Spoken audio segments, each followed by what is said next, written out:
महाराष्ट्राची चेहरापुंजी पावसाचं माहेरघर आणि धुक्याचं शहर म्हणून इगतपुरी अशी ओळख आहे आणि क्रिकेटमुळे इगतपुरी येथील भावली धरण परिसरातील पर्यटकांचे मोठ्या प्रमाणात गर्दी दिसत आहे। आणि पर्यटक आपण जर पाहिलं तर मोठ्या प्रमाणाने या आजच्या सुट्टीचा आनंद घेताना आपल्याला दिसत आहे।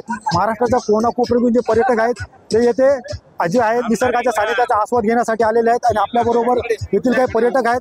दादा, आपण नेमके आता कुठून आलात, काय सांगाल?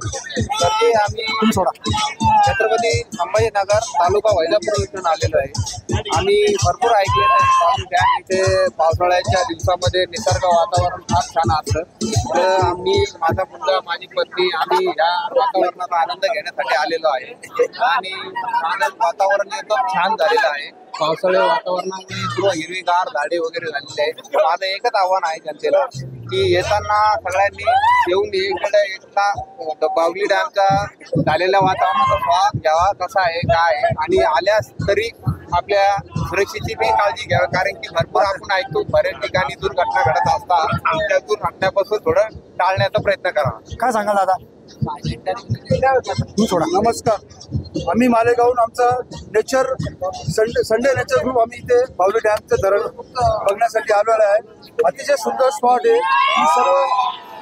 सर्व पर्यटकांना नम्र विनंती करतो की त्यांनी इथे हुल्लडबाजी करू नये व निसर्गाचा आनंद घ्यावा।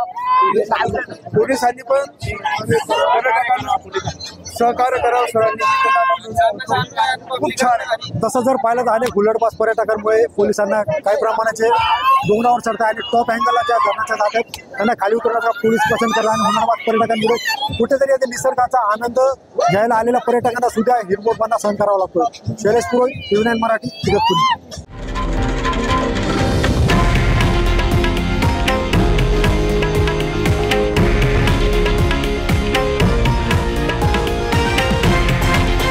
हे आहे देशातील नंबर 1 न्यूज नेटवर्क आणि आपण पाहत आहात TV9 मराठी, एकमेव।